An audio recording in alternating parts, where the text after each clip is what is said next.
कि एक राम जो उनका राम है, भारतीय जनता पार्टी का राम, उसका बहुत बड़ा घर है,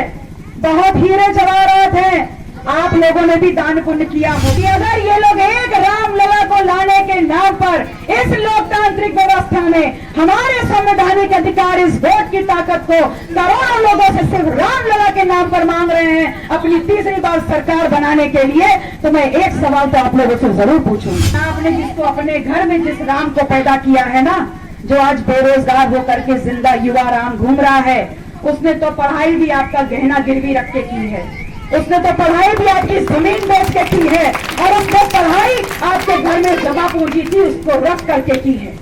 और आज वो बेरोजगार होकर के डिग्री लेके घूम रहा है। इस देश में अगर भारतीय जनता पार्टी की ताकत किसी ने बढ़ाई है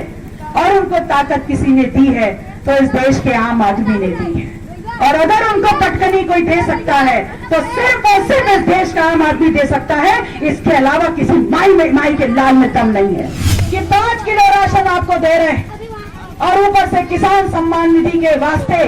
2000 रुपए का लाल नोट भी दे रहे हैं, तो इनसे कह दीजिए कि आज मंचों पे दूसरी की आवाज सुनाई पड़ रही है, आज मंचों पे दूसरी आवाज सुनाई पड़ रही है कि हम रामलला को लाए हैं इसलिए आपका साथ चाहते हैं। अरे भैया, राम में आपकी आस्था आज है,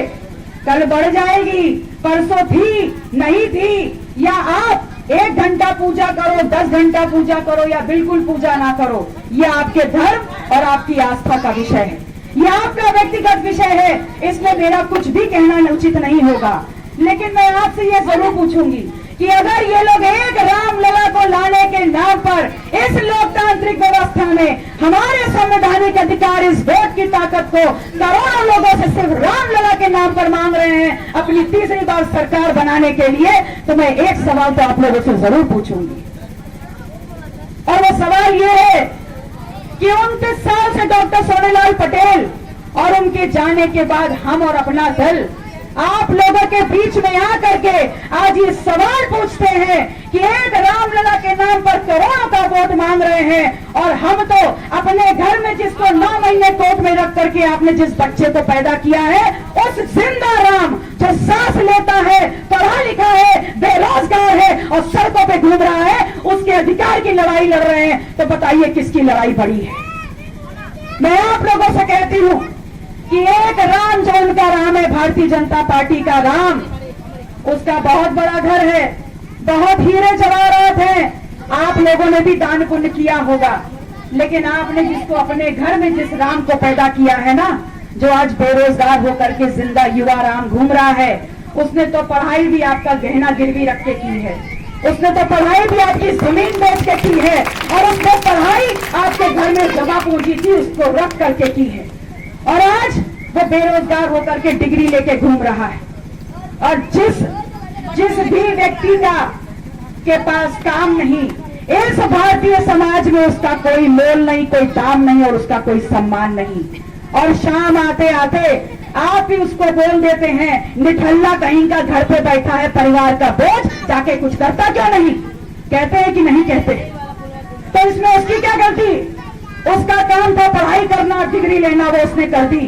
उसको नौकरी देने का काम सरकार का था, जिसने आपसे वोट लिया था नौकरी के नाम पर।